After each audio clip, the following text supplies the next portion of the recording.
Hello नमस्कार दोस्तों, आपके अपने classes Sharma classes with hope में बहुत बहुत स्वागत है। और आज अपने मध्यकालीन भारत की दूसरी क्लास शुरू करते हैं।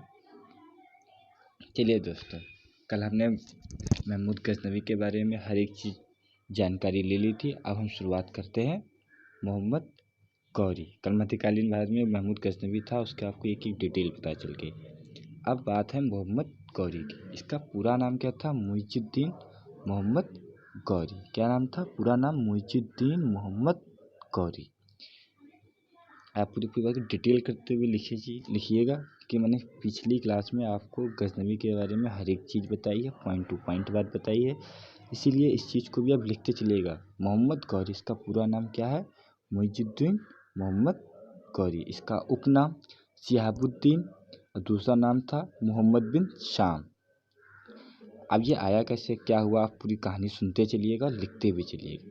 अफगानिस्तान में तो गजनी वंश था, जो महमूद गजनी आया था, उसका पतन होने लगा था, क्योंकि वहाँ पे अलग अलग प्रांत विकसित होने लगे थे, तो गजनी वंश का पतन होने लगा। उसके बाद गौर कबीलों का उद्भव हुआ। गौर कबीलों में एक वंश था संसबानी वंश। क्या नाम था? संसबानी वंश। गौरी भारत में तुर्की राज का संस्थापक तथा मुस्लिम सत्ता का वास्तविक संस्थापक था। बहुत इंपॉर्टेंट बात है ये।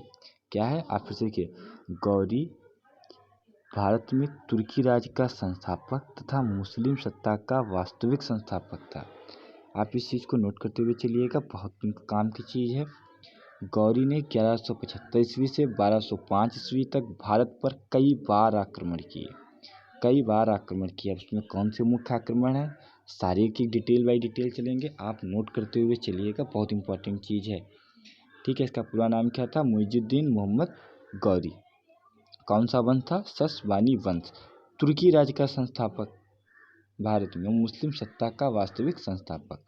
ठीक है।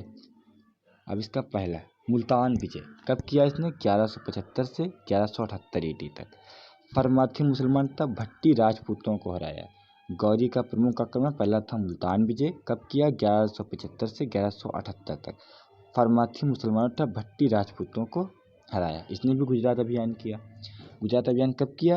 1178 ईस्वी में। ये बहुत इंपॉर्टेंट है, इसीलिए इसको आप ज़रूर हाईलाइट करते हुए चलिएगा।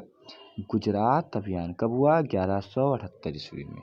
ठीक है, 1178 ईस्वी में हुआ। चालुक्य रानी नाइक देवी तथा उसके पुत्र भीमद्वितीय या मूलराज, उसका नाम मूलराज भी है या भीमद्वितीय, इन दोनों ने मिलकर गौरी को हराया। यह गौरी की भारत में प्रथम पराजय थी। अब ध्यान रखिए, गौरी केवल भारत में 2 युद्ध हारा है। एक तो ये 1178 ईस्वी का, ठीक है, और दूसरा 1191। 1178 में एक युद्ध हारा वो हराया 1178 में, और एक हारा वो 1191 में। तो ये तो हो गया तुम्हारा तराइन का युद्ध 1191, और ये 1178 जो मूलराज द्वितीय ने, उसके पुत्र भीम और मूलराज द्वितीय ने हराया। ठीक है, समझ गए आप पूरी बात? आप इसे नोट करते हुए चलिएगा। ठीक है। फिर इसने पंजाब तथा लाहौर अभियान 1189 से 1186 ईस्वी। यहाँ का शासक कौन था? मलिक खुसरो। ये बहुत इंपॉर्टेंट है। कौन था? मलिक खुसरो। इसने पेशावर को पहले जीता, फिर लाहौर को जीता, सियालकोट को 1185 में जीता, और लाहौर को पुनः कब जीता? 1186 में। तो इसलिए इसमें इंपॉर्टेंट सबसे ज़्यादा कौन है? गुजरात अभियान। तो गुजरात अभियान याद रखिएगा, लिखिए भी लीजिए। ये भी शासक कौन? मलिक खुसरो। ठीक है। अब हम आगे चलते हैं अपने। भटिंडा विजय 1189 ईस्वी में। लाहौर, ये भी बहुत इंपॉर्टेंट है। भटिंडा विजय कब हुई? 1189 ईस्वी में।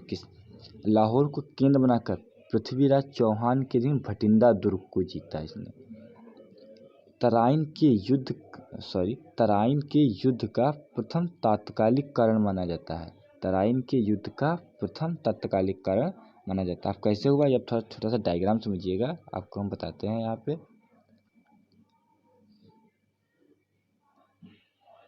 ये अपना गंदा सा एक भारत बना, मैप, भारत नहीं गंदा, मैप गंदा हमारा।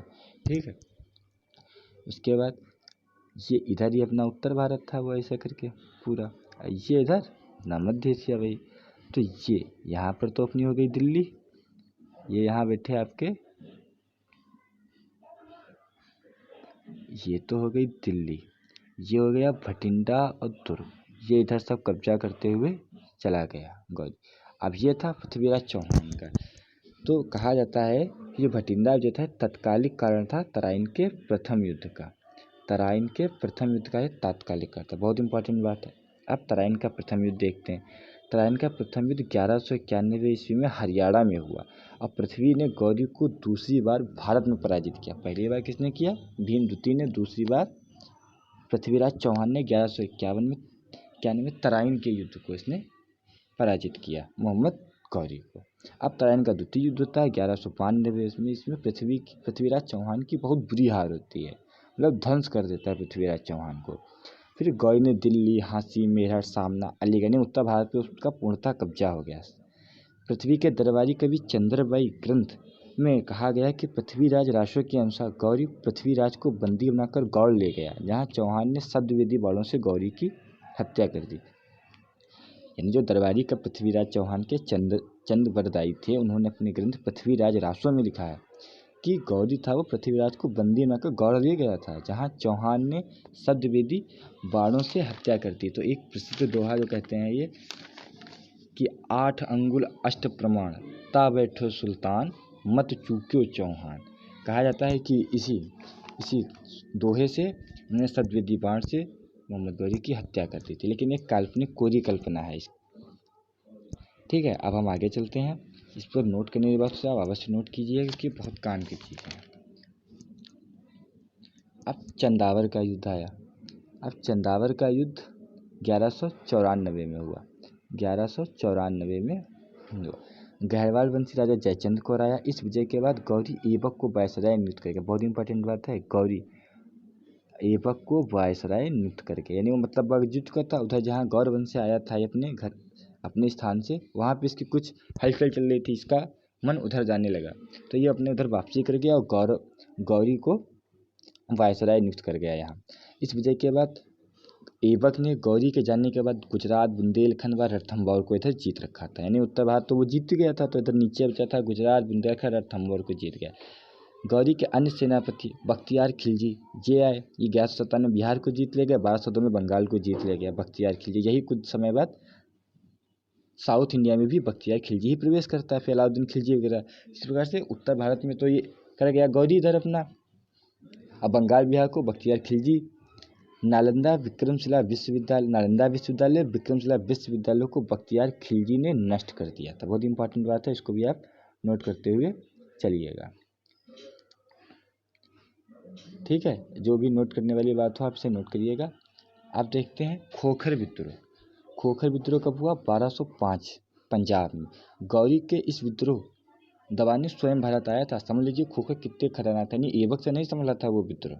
तो गौरी खुद गौर से चलकर खोखर विद्रोह को दबाने आया था, और दबा कर वो जब सिंध के रास्ते वापस जा रहा था तो वहीं सिंध नदी के पास इसकी मृत्यु हो गई। तो ये थे हमारे मोहम्मद गौरी के पूरे प्रमुख आक्रमण। अब गौरी के आक्रमण के परिणाम क्या हुए? भारत में मुस्लिम सत्ता की स्थापना हो गई, क्योंकि ऐबक आ गया। फिर दिल्ली सल्तनत को धीरे धीरे स्थापना कर देता है। प्रशासन की भाषा फारसी हो गई थी। अब भारत में नवीन नगरों की स्थापना हुई। ये बहुत इंपॉर्टेंट बात है, भारत में नवीन नगरों की स्थापना। अगली क्लास में हम आपको कुछ चीज़ें बता देंगे, इसमें मैं इंक्लूड नहीं कर पाया PDF में। ठीक है, मैं बोल रहा हूँ उसे आप जरूर लिख लीजिएगा।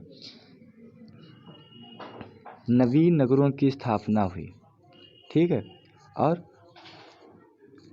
मोहम्मद हबीब ने इसे नगरी क्रांति की संज्ञा दी है। किसने? मोहम्मद हबीब ने इसे नगरी क्रांति की संज्ञा दी है। गौरी के कान जो सिक्के थे उससे एक तरफ गणेश लक्ष्मी था, दूसरी ओर कलमा खुदा था। बहुत इंपॉर्टेंट बात है, गणेश लक्ष्मी और एक तरफ कलमा खुदा था। कलमा खुदा था। गौरी के प्रसिद्ध एक सूफी संत मोइनुद्दीन चिश्ती भारत आए थे। मोइनुद्दीन चिश्ती भारत आए थे। भारत में चिश्ती सिलसिले का प्रारंभ हुआ। ठीक है, ये बात नगरी क्रांति की बात हुई, तो यहाँ पर एक बात आप नोट कर लीजिए, नगरी क्रांति। गार्डनर, एक मिनट मैं आपको कलर चेंज करता हूँ पहले इसमें। गार्डनर चाइल्ड एक थे, गार्डनर मैं लिख रहा हूँ, आप इसको नोट जरूर कर लीजिएगा, या मैं कल आपको एक PDF के थ्रू और समझा दूंगा। गार्डनर चाइल्ड, ठीक। इन्होंने सबसे पहले नगरी जो नगरीय क्रांति थी इसका शब्द का उल्लेख किया। नगरीय क्रांति, नगरीय क्रांति, ठीक है, आप इसको समझ लीजिएगा अपने हिसाब से। ठीक है, नगरीय क्रांति गार्डनर चाइल्ड ने इंस्टीट्यूट किया। उसके बाद 16 महाजनपद हुए, इसके लिए भी नगरीय क्रांति शब्द का इस्तेमाल हुआ। फिर मोहम्मद हबीब ने गौरी के समय को भी नगरीय क्रांति की संज्ञा दी।